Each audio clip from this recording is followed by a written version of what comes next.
Show me someone who never makes a mistake, and I'll show you someone who has never made anything.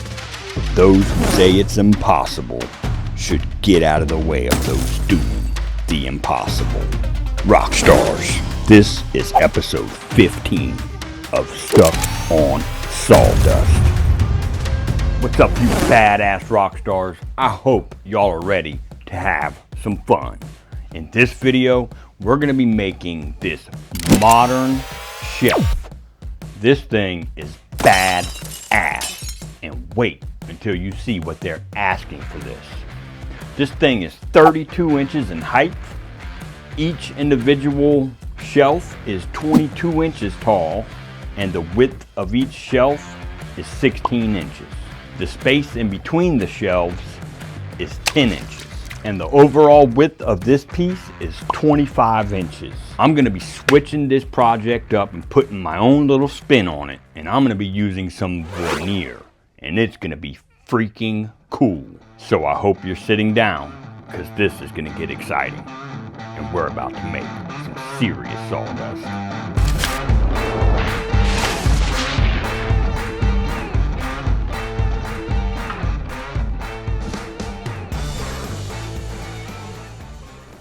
I've got a split right here that I'm gonna cut off of here, but I'm gonna tape where I cut it. That way it doesn't split again.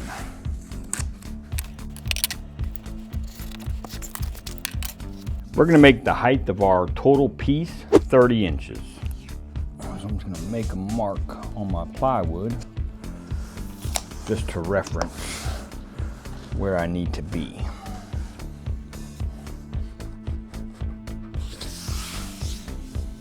And I'm gonna tape this down.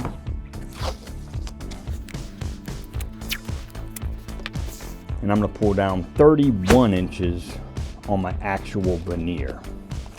That way I have a little bit of error room. And we're gonna tape right on the opposite side of that 31 mark. And then we'll cut this. Then we'll line up our square with the edge of our veneer. And just slice this nice and easy. You just want to score it the first time. That way you don't risk splitting anything. And there you have it.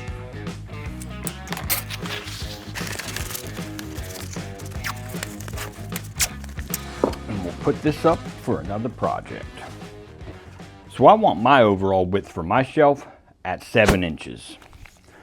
So we're gonna take and mark 8 inches on our veneer at the top, the bottom, and the center. Then we'll take some tape and put it right on our marks. Now we'll pull over about 7 3/4.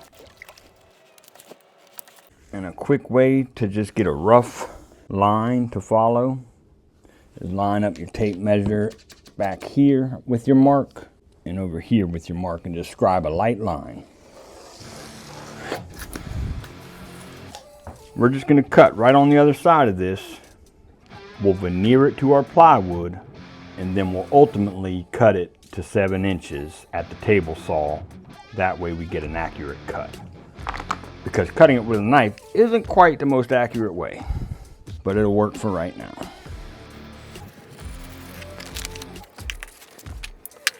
Just lightly peel the tape off. Oh yeah.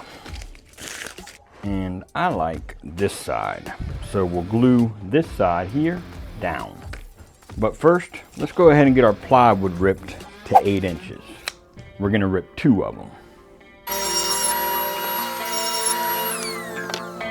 And over here at the miter saw, we'll cut them down to 32 inches.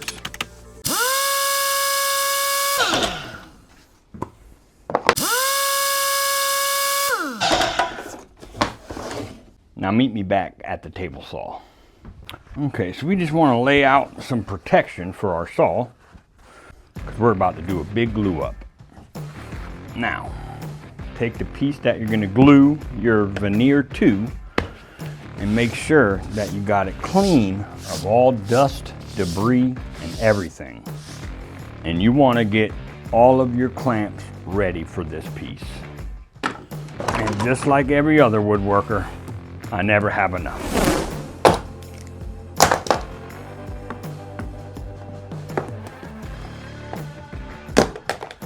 And you're gonna need a lot of glue.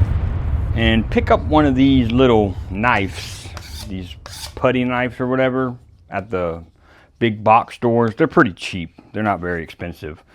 But I should have got a wider one, but this is all I had on hand. This is 2.5 inches. Not very wide, but it will get the job done. So first you just want to dump enough glue and see how it spreads across your piece. You want to get every inch of this board.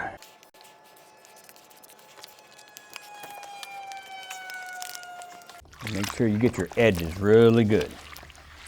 You just want to get it as even as possible. Remember, this is the cheap man's way of doing veneer. Or I guess the broke man's way, rather. But this works, and I can attest because I've done this a lot of times over the last 10 years, and I've never had anybody call me and say, man, my veneer's coming apart, what the heck? You don't want that to sit too long. So let's go ahead and get our veneer. We're gonna glue this face down. Just lay it right on top of your piece. And just kind of move it back and forth until it gets pretty stiff on you.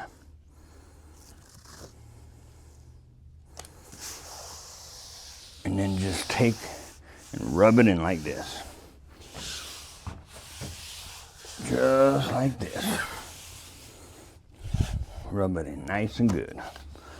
Take your spatula, or not your, take your putty knife and just run it right across, giving it a good amount of pressure.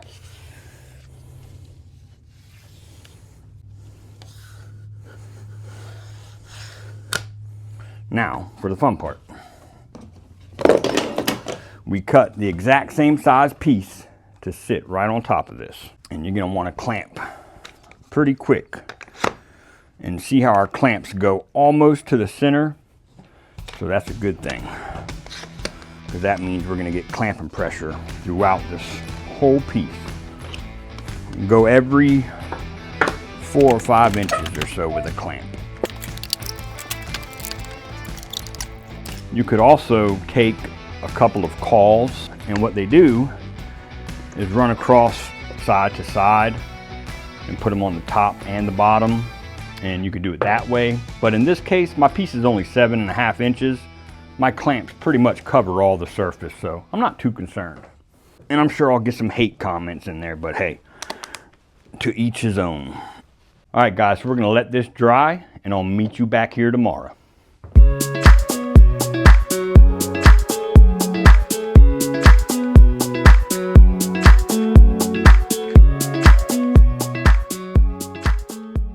Hey, psst, come here. Are you a member yet? What are you waiting for? Sign up today. Join Stuck on Sawdust or Chisel Champs. With Chisel Champs, it's $4.99 a month, cancel at any time. But you get access to videos that no one else gets access to. Yippee! And I have an arsenal of unreleased videos that I'm currently editing for those Chisel Champ members, and we'll be posting them next month, which is Monday. For Stuck on Sawdust, you get access to my email to send me your project photos, videos, ideas, and I'll feature them in my Stuck on Sawdust series. So what are you waiting for? If you like the content, please consider becoming a member to help keep the lights on. The next day, I wound up pulling out my other clamps from out of the corner, and I think I got enough clamps on it. But we're gonna go ahead and take these off.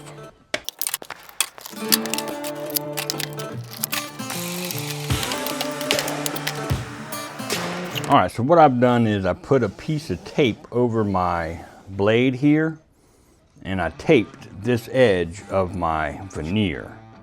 That way when I go to rip this, it will minimize the tear out. And we're gonna rip this at 7 inches.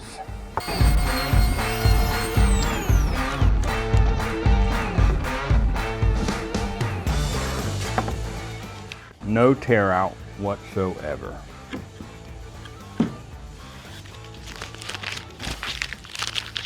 So being that we have this beautiful fiddleback sapele, I'm going to be using my only option of figured fiddleback maple for this shelf. And I think that will give it a nice, elegant look. So this piece is 8 3/4 inches wide and 16.5 inches long. And I'm going to use this for the uprights of my shelf. So I'll rip this down to 4 5/16 and get 2 out of this one, and then I've got some other leftover maple that I'll get milled down for my actual shelf pieces that go horizontal. So let's rip this down first. So the height of my actual shelf here will determine what measurement I wind up cutting my backer piece. Keep that in mind, that I am customizing this with what kind of stock I have on hand. So I was able to make my uprights long point to long point 16.5 inches. And I cut both of them over here at the miter box.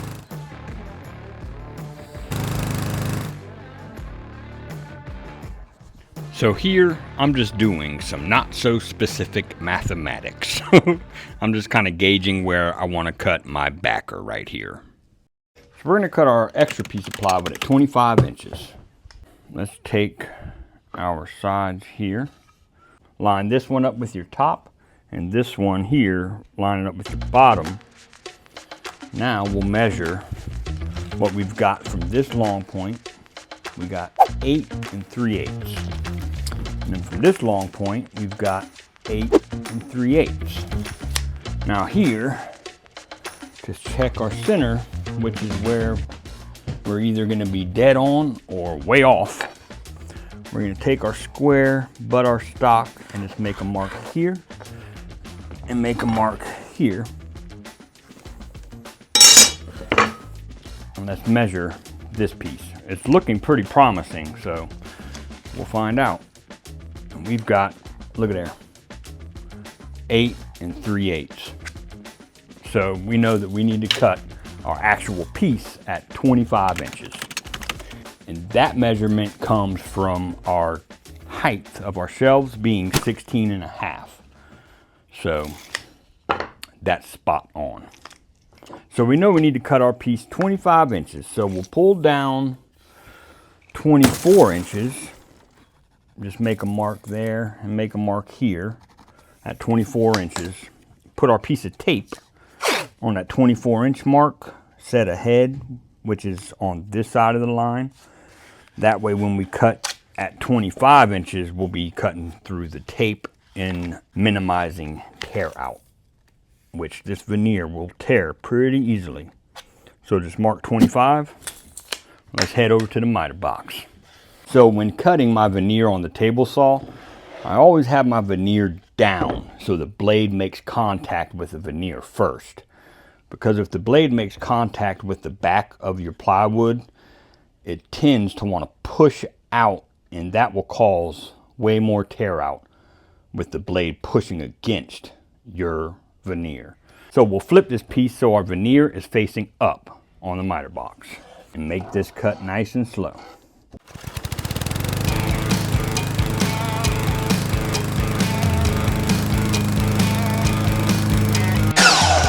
Okay, so now that we got our backer piece cut to size, we need to take and cut our actual shelves to length or width.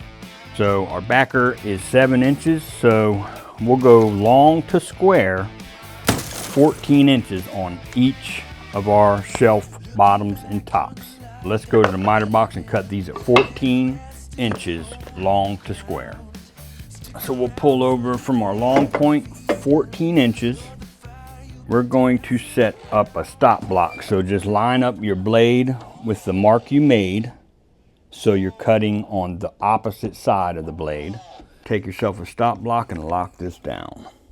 Now you can make repetitive cuts for all your pieces and they'll be the same.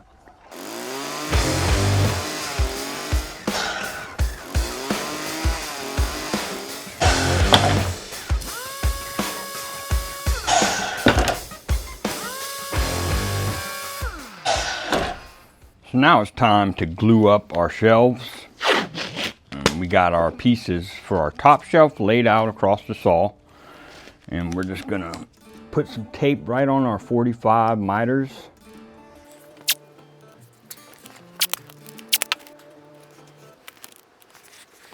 And then we will flip them over and add a dab of glue. I'm just gonna take a little brush and kind of spread this glue out more even, because I want this to be a good glue joint.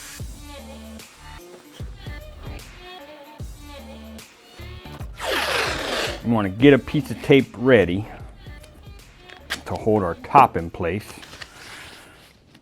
So let's stick one side to the back over here and stand these pieces up. Just pull it on over. You want to pull tight, but not too tight.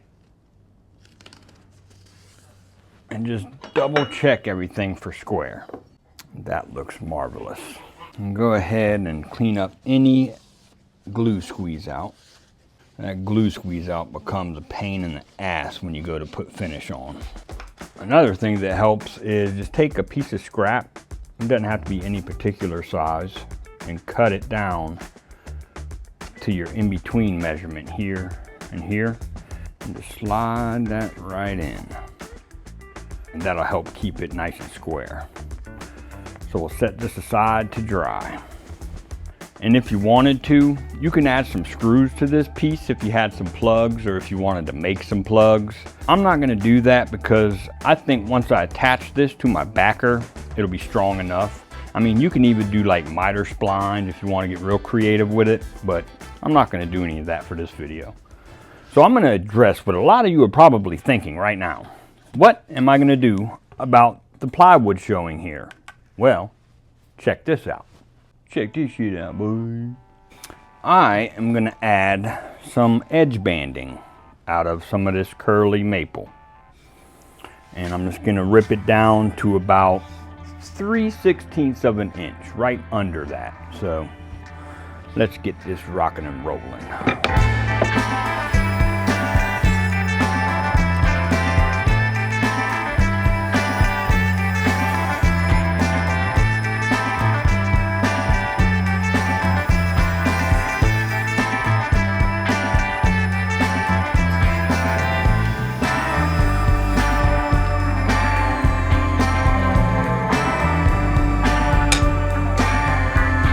We're just going to take and glue these to the side of our piece. So we'll just add a dab of glue.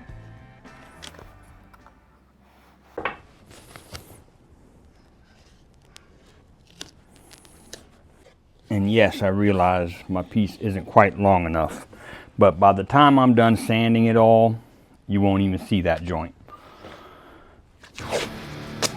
I'm just working with what I have in my shop. All right, we'll go ahead and glue our next one on, and I'll see you back here when it's dry. All right, guys, so these are dry, and we're gonna go ahead and just cut them off with our hand saw here.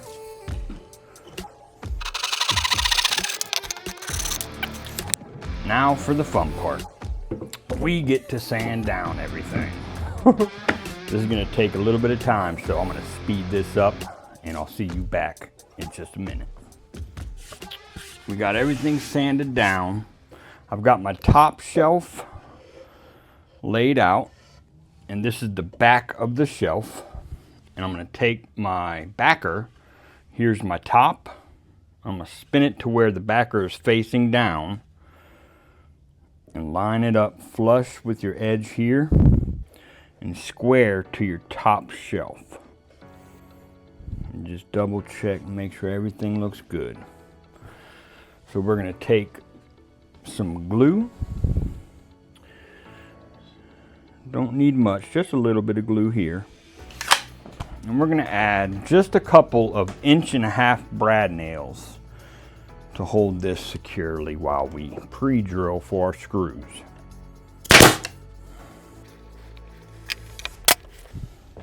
And we'll come down here and do the same thing. Just make sure everything's nice and even.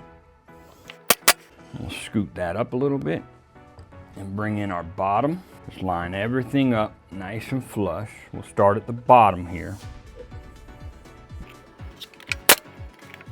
And we'll come up here. Make sure we're nice and flush again.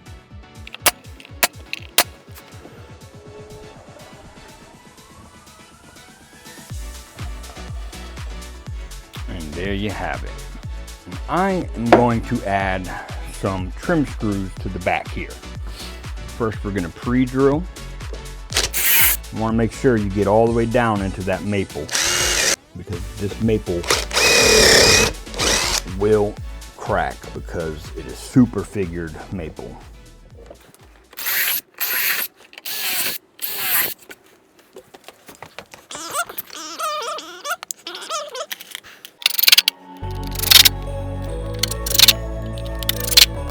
Wow, that is super cool, man. So I am going to finish doing some touch-up sanding and get some finish on this thing, snap some photos, and post this bad boy on Etsy. All right, guys and gals, I'm just gonna do a simple shellac finish, and this is gonna take quite some time to get this hand finish done. So I just wanted to show you all the beginning stages so we can watch this sapele come to life.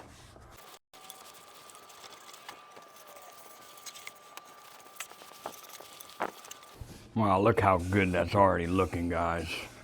I'm gonna go ahead and stop filming. I'm gonna get this thing finished up, and I'll see you back at the workbench.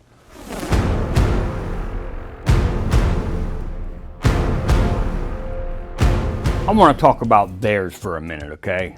Theirs is super nice. Not saying it's not nice. However, look what they're asking for this thing. $240. Oh my God. Oh my God! Is that a fair price? I think so, maybe. It could be. But if you ask my personal opinion, I think this one is much better. I'm still up in the air about how much I'm gonna ask for it, but I'm leaning towards $250. And I think it's well worth it. It's got figured fiddleback maple with fiddleback sapele veneer. And this thing is just brilliant. It's absolutely stunning. I showed my wife and she's trying to steal it from me. But I'm posting it on Etsy so I can make some money. And I will let y'all know as soon as it sells and what it sells for. Now let's talk about material cost. I made this one with some stuff I had just laying around my shop. However, if you don't have material just laying around or veneer just laying around, the veneer is actually pretty inexpensive. I got a whole roll of about 30 feet of this fiddleback sapele, and it was 12 inches wide. I paid $28 for that, so not so bad. The fiddleback maple I had from a leftover jewelry box I just built, and I'll link that video somewhere over maybe here. So really, the cost for me to make this, it took me about 30 minutes once the veneer was dry to be able to finish this up. So altogether about an hour worth of labor. The material, if I would have to put an estimate on material costs, let's just say you're doing it out of oak or maybe pine, you're looking at about $12 worth of lumber here. And if you want to go to veneer route, that's something that you can ask me in the comments of where I get my veneer from. And I'll leave a link in the description too. So, but 12 bucks total for the lumber. For the glue, I used about an ounce of glue, 25 cents maybe. For the fasteners, you're looking at about $1. And for mounting it, what I'm going to be using are these metal French cleats, and they come in all sorts of arrangement of sizes. So I'll leave a link as well for that in the description. And those tend to work really well with these types of shelves. So that's what I would recommend. As far as shipping this thing, it's a funky shape. I go to Google and I'll type in shipping boxes for weird shapes. And they'll send you to all kind of sites that can help you out. So that's what I would do in this case. I have not packaged this up yet and figured out the cost for shipping, but just based on my past shipping, I would say $18 to ship this guy, and that's to California, which is the opposite side of the country. So altogether, you're looking at around, just say roughly $30 to get this thing complete and shipped out. And that, my friends, is one big ass profit that is up my alley. Rock stars, this shelf is badass. I hope y'all enjoyed the video as much as I did. Consider subscribing if you're not subscribed, and really think about becoming a member, because number one, it helps keep the lights on, and number two, there's some perks you can gain out of becoming a member. This is Bearded Viking Woodworks, and I have been Daniel. Until next time, get in the shop and make some sawdust. Thanks, guys.